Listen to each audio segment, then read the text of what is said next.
কি গো বৌদি, কেমন আছো? তোমাকে ওরকম দুঃখিত লাগছে কেন গো? দিনকাল খুব একটা ভালো যাচ্ছে না গো। দুশ্চিন্তা সারাক্ষণ লেগে আছে মাথায়।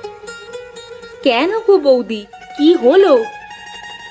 কি আর হবে বলো, আমার পোড়া কপাল। তোমার দাদাকে তো জানো, আমার একটা কথাও শোনে না, সারাক্ষণ শুধু পড়ে পড়ে ঘুমায়। আমি কিছু বলতে গেলেই দোষ। এমন করে সংসার চলবে কি করে বলো দেখি? সেটা তো ঠিকই গো বৌদি, দাদারও তো একটু বোঝা প্রয়োজন। দাদা যদি কাজ না করে তাহলে কি করে চলবে? কিন্তু ওকে বোঝাবে কে বলো দেখি? আমি কিছু বলতে গেলেই শুধু আমাকে বকুনি দেয়। এদিকে দেখো না, ঘরে এক ফোঁটা চাল নেই। আজকে যে কি রান্না করব সেটাই ভাবছি।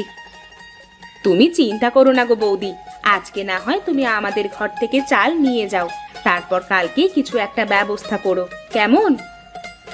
তুমি বাঁচালে আমাকে বোন, আমি যে সকাল থেকে এই চিন্তা করে মরে যাচ্ছিলাম। তোমার আর চিন্তা করে লাভ নেই, চলো, জল নিয়ে যাওয়ার পথে আমাদের বাড়ি হয়ে যাবে। ঠিক আছে বোন।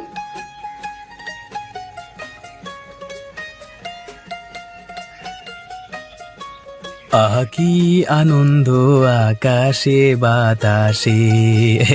আহা, আমার চাল কুমড়োর গাছ কত বড় হয়ে গেছে, কত সুন্দর সুন্দর চাল কুমড়ো ফলেছে।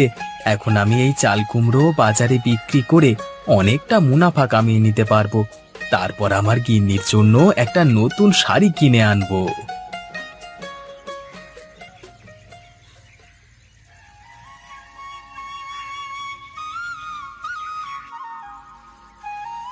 আরে বৌদি যে, তুমি সকালবেলায় যে আমাদের ঘরে আসবে তা তো ভাবতেই পারছি না গো।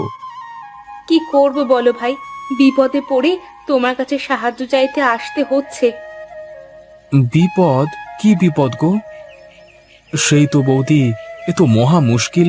ঘরের পুরুষ মানুষ শক্ত সামর্থ্য, যদি কাজ না করে তাহলে চলবে কি করে সংসার? কিন্তু সে কথা ওকে বোঝাবে কে বলো দেখি? শুধু খাবে আর পড়ে পড়ে ঘুমাবে, সংসারের দিকে একটুও খেয়াল রাখে না।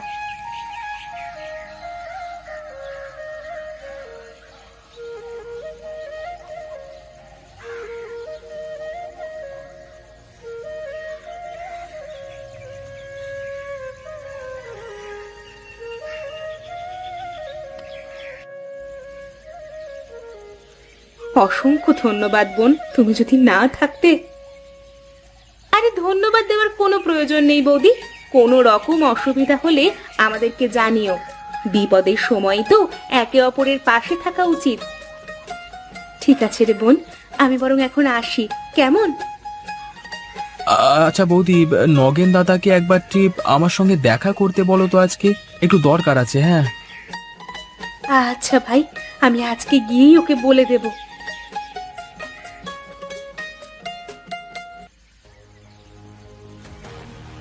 বলি, তোমার এত ঘুম কোথা থেকে আসে? হ্যাঁ, এবার তো ওঠো, বেলা তো অনেক হলো, বাজার ঘাট সবই তো শেষ হয়ে গেল। তা বাজার ঘাট শেষ হয়ে গেছে তো আমার কি? আমাকে কি বাজারের দোকান দিতে হবে নাকি গিন্নি? সারাদিন এরকম পড়ে পড়ে না ঘুমিয়ে কিছু কাজ তো করতে পারো নাকি? আমাকে এর ওর থেকে হাত পেতে চাল ডাল নুন তেল সমস্ত কিছুই আনতে হচ্ছে। আমার কি লজ্জা করে না নাকি? আরে গিন্নি, সকাল সকাল কানের মাথা খেও না। লোকজনের কাছ থেকে একটু ধার করে খাওয়া ভালো, বুঝলে? হ্যাঁ, আমি সারা জীবন ওই করি আর তুমি ঘুমাও, ঘুমিয়ে জীবন কাটাও। হ্যাঁ, কি ব্যাপার বলো দেখিনি? সকালবেলা থেকে তুমি আমাকে কথা শুনিয়ে যাচ্ছ, ব্যাপারটা কি তোমার? আজকে আমি গোপালদার বাড়ি থেকে খাবারের জন্য চাল এনেছি, ওরা ভালো মানুষ বলেই চাল দিয়েছে। ঘরে যে এক ফোঁটা চাল বাজার কিছুই নেই, সে খেয়াল কি তোমার আছে? আমি যদি কোনো কাজকর্ম না পাই, তাহলে এসব কিনবো কি করে বলো দেখি? আমার কাছে কি টাকা পয়সা আছে? মানুষের কাজকর্মের ইচ্ছা থাকে, তোমাকে তো দেখে মনে হয় না যে তোমার কাজকর্মের এক ফোঁটাও ইচ্ছা আছে। শুধু তো গায়ে হাওয়া লাগিয়ে ঘুরে বেড়াতে পারলে আর কিছু চাও না। কি এত বড় কথা? বেশ, তবে আমি এই মুহূর্তে আজকে বাড়ি ছেড়ে চলে যাচ্ছি। তুমি শুধু উল্টোটাই বোঝো, তোমারই ভালোর জন্য যে কথাগুলো বলি সেটা বোঝো না। আর হ্যাঁ, গোপাল ভাই তোমাকে একবার দেখা করতে বলেছে, একবার দেখা করো আজকে।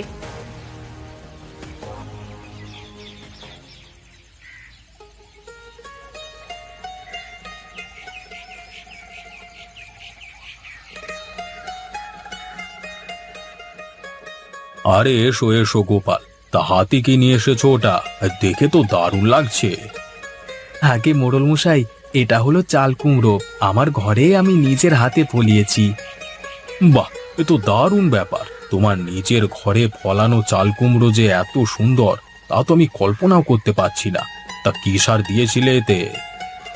হ্যাঁ, কোনো রকম রাসায়নিক কীটনাশক ব্যবহার করিনি মোড়ল মশাই, শুধুমাত্র জৈব সার দিয়েই ফলিয়েছি। বাহ বাহ বাহ বাহ বাহ বাহ, তাহলে তো শরীরের পক্ষে এই চাল কুমড়ো খুবই উপকারী। হ্যাঁ, সেটা তো আপনি খেয়ে বলবেন মোড়ল মশাই, তাই জন্যই তো আপনাকে চাল কুমড়োটা দিতে এলাম। এখন আপনি খেয়ে বলবেন এই চাল কুমড়োর স্বাদ কেমন হয়েছে। বেশ বেশ, এ তো খুবই ভালো কথা। কই কই, আমাকে দিয়ে যাও চাল কুমড়ো। আর তোমাকে কত টাকা দেব? ছি ছি মোড়ল মশাই, আপনার কাছ থেকে আমি টাকা নেব কি করে? আপনাকে আমি এমনি দিতে এলাম এটা। না না, তা বললে কি করে হয়? তুমি এত কষ্ট করে চাল কুমড়ো ফলন করেছো, তার মূল্য না দিলে হয়? আচ্ছা, তুমি বরং এই 100 টাকা রাখো, এর পরে কিন্তু আমাকে আবার চাল কুমড়ো দিয়ে যেও, কেমন?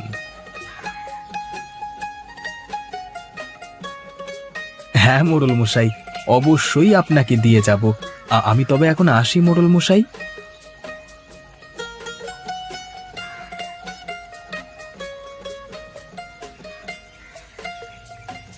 গোপাল, গোপাল, বাড়িতে আছিস গোপাল? আরে নগেনদা, আসুন আসুন। ও তো একবার মোড়ল মশাইয়ের বাড়িতে গেছে, আপনি একটু বসুন, ও এক্ষুনি চলে আসবে। আমার এখন বসবার সময় নেই। গিন্নি বলল গোপাল দেখা করতে বলেছে, তাই এলাম। তো এখন তো সে নেই, আমি পরে আসবো ক্ষণ। আরে নগেনদা, ও এক্ষুনি চলে আসবে, আপনি একটু বসুন না।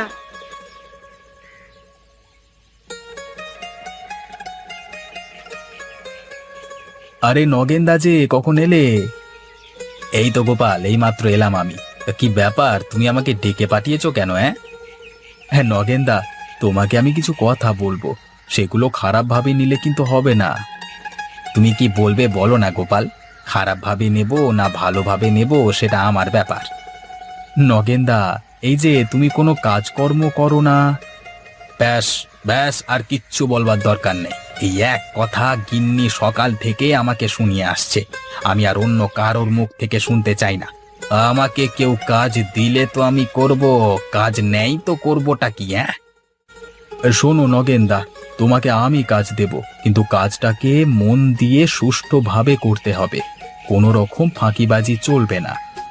তুই আবার কি কাজ দিবি? হ্যাঁ, শোনো নগেনদা, তুমি আমার ঘরের এই চাল কুমড়ো গাছটা দেখতে পাচ্ছ নিশ্চয়ই। আমি তোমাকে এই চাল কুমড়োর গাছ কয়েকটা ভাগে দেব। তোমাকে সেই ভাগের চাল কুমড়ো ভালো করে প্রতিপালন করে আমার হাতে এনে দিতে হবে। সেই চাল কুমড়ো আমি বিক্রি করে যে টাকা পাবো, সেটা থেকে আমি তোমাকে মুনাফা দেব। ঠিক আছে, তাই দে। এই চাল কুমড়োর কাজ বাড়িতে করতে তো বেশি খাটাখাটনি করতে হবে না। এটাই ভুল করছো দাদা, সমস্ত কাজ মন দিয়ে সুষ্ঠুভাবে করে যেতে হয়। যদি কাজ প্রতিপালন ঠিকমতো না হয়, তাহলে কিন্তু চাল কুমড়ো ভালো হবে না, এটা মনে রাখবে। এখন তুমি যদি রাজি থাকো, তাহলে আমি তোমাকে চাল কুমড়োর গাছ দিতে পারি। বেশ, আমি রাজি। তুই আমাকে চাল কুমড়োর গাছ দে, আমি আজই গিয়ে আমার ঘরের পাশে লাগিয়ে দেব। তারপর সেই কাজ আমি প্রতিপালন করতে শুরু করব।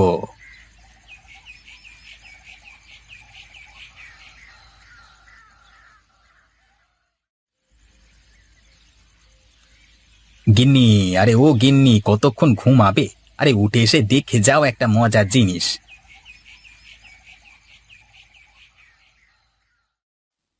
বাবা, তুমি যে এত সকাল সকাল ঘুম থেকে উঠে পড়েছো, আমি যে তোমাকে দেখি একেবারে অবাক হয়ে যাচ্ছি গো।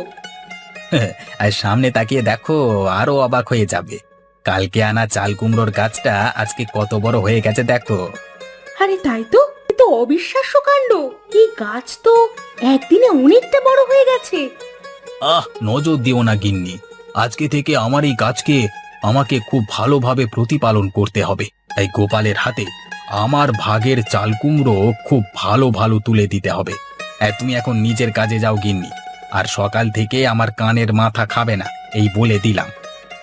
না গো, আমি আর তোমার কানের মাথা খাবো না। তোমার যে কাজে মন বসেছে এটা দেখেই আমি খুব আনন্দিত হয়েছি। এই সকালবেলা জ্ঞান দিও না দেখি, কিছু খাবার ব্যবস্থা করো বুঝলে।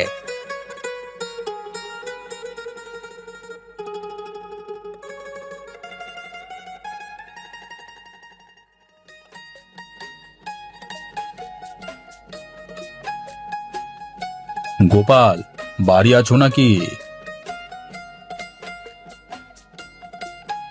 আরে মোড়ল মশাই যে, আসুন আসুন।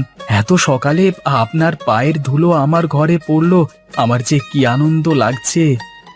শোনো গোপাল, ইনি হলেন সুখেন, শহরের এক বড় ব্যবসায়ী। তা আমি তোমার দেওয়া চাল কুমড়ো কিছুটা এনাকে দিয়েছিলাম, উনি দেখে তো খুব প্রশংসা করেছেন।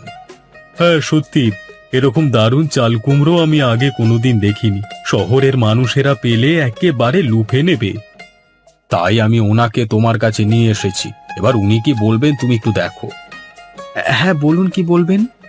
আমি প্রত্যেক সপ্তাহে 1 কুইন্টাল করে চাল কুমড়ো আপনার কাছ থেকে কিনতে চাই। আপনি কি দিতে পারবেন আমাকে? এর জন্য যথেষ্ট টাকা আপনাকে দেব আমি। ওই চাল কুমড়ো আমি নিয়ে গিয়ে শহরে বিক্রি করব। আপনাকে কোনো ঝক্কি পোহাতে হবে না।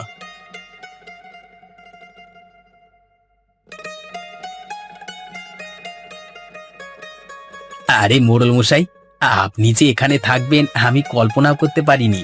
এই গোপাল, এই দেখো, দেখে বলো দেখি কেমন চাল কুমড়ো ফলিয়েছি আমি।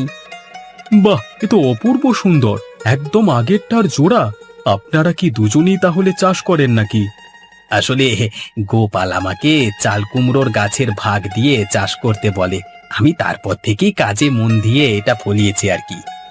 নগেনদা, সত্যি তুমি যে এত সুন্দর চাল কুমড়ো উৎপাদন করবে আমি তা ভাবতেও পারিনি। এর সবই তোর ভালোবাসা রে ভাই।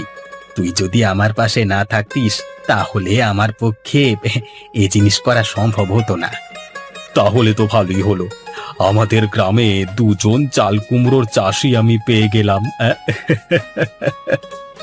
হ্যাঁ, এখন আশা করছি আমার চাল কুমড়োর কোনো অভাব হবে না, প্রচুর বিক্রি করতে পারবো আমি। আপনি এ বিষয়ে নিশ্চিন্ত থাকুন, গোপালের সঙ্গে যখন আমি ভাগের চাল কুমড়ো চাষ করছি তখন আমার দিকে আর আটকায় কে?